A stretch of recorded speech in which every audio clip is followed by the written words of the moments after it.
CA कर रहे हो, सीए जिस दिन से शुरू हो जाती है और जब तक खत्म नहीं हो जाती, डिग्री हाथ में नहीं आ जाती, तब तक कोई रेस्ट नहीं होता। आपको लग रहा होगा ये रेस्ट है, और ये बात आप पूरी यूट्यूब खंगाल लो, कोई आपको नहीं बताएगा, कोई आपको नहीं बताएगा।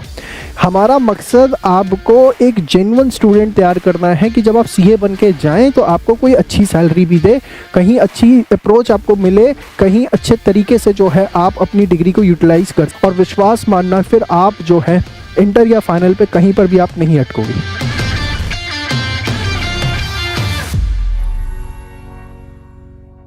नमस्कार दोस्तों, जय श्री श्याम। देखो, सीए फाउंडेशन के एग्ज़ाम्स ओवर हो गए। शायद बहुत ही कम बच्चे होंगे जिनके चारों पेपर अच्छे गए, जिन्होंने खूब सारे मॉक टेस्ट दिए होंगे, उनके तो चारों पेपर अच्छे गए।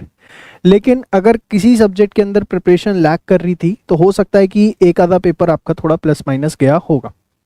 अब दिमाग बड़ा डाइसी हो जाता है कि ये जो टाइम है इसके अंदर हम क्या करें अगले 40 दिन, कि फाउंडेशन की तैयारी करें या इंटर की तैयारी अपनी शुरू कर दें।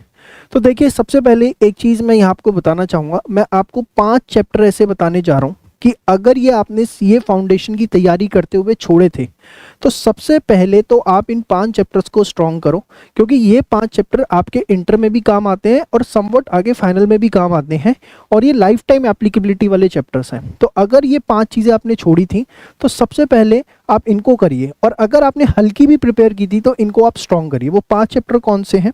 तो देखिए, सबसे पहले अगर मैं बात करूं कंपनी अकाउंट्स के अंदर, जिसमें आपका issue of shares, issue of debenture आ जाता है।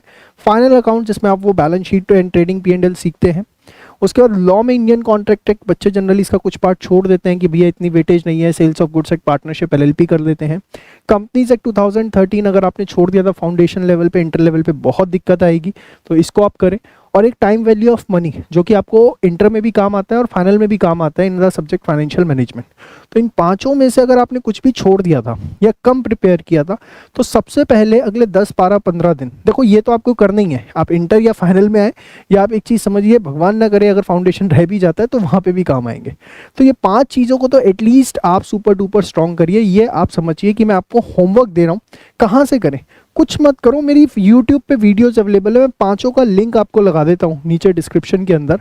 आपको अपना ये होमवर्क समझना है कि सर ने होमवर्क दिया है, को सीए कर रहे हो, सीए जिस दिन से शुरू हो जाती है और जब तक खत्म नहीं हो जाती, डिग्री हाथ में नहीं आ जाती, तब तक कोई रेस्ट नहीं होता। आपको लग रहा होगा ये रेस्ट है, और ये बात आप पूरी यूट्यूब खंगाल लो, कोई आपको नहीं बताएगा, कोई आपको नहीं बताएगा। हमारा मकसद आपको एक जेन्युइन स्टूडेंट तैयार करना है कि जब आप सीए बन के जाएँ तो आपको कोई अच्छी सैलरी भी दे, कहीं अच्छी अप्रोच आपको मिले, कहीं अच्छे तरीके से जो है आप अपनी डिग्री को यूटिलाइज कर सकें। तो कहाँ कहाँ लैग्स आते हैं हमें बहुत अच्छे से पता, और इस तरह की बहुत वीडियोज़ मैं आने वाले टाइम पर भी आपको दूंगा। तो प्लीज़ 1 जुलाई से 10 जुलाई इसको होमवर्क समझिए मेरी तरफ से कि हमें इसको करना है, और बड़ा सिंसियरली करिएगा। ये सोच के मत करिएगा कि एग्ज़ाम है, ये सोच के करिएगा कि ज़िंदगी भर काम आने वाली चीज़ें, हाँ लिटरली काम आने वाली है। और मैं अपने 5 टॉपिक्स के फ्री यूट्यूब लिंक दे रहा हूँ, सिर्फ उतना कर लो। हाथ से नोट्स बनाना, दब के करना, और विश्वास मानना फिर आप जो है इंटर या फाइनल पे कहीं पर भी आप नहीं अटकोगे। तो आप इसको तैयारी करिए, फिर मिलते हैं नेक्स्ट वीडियो के साथ। तब तक के लिए बाय बाय, टेक केयर, जय श्री श्याम।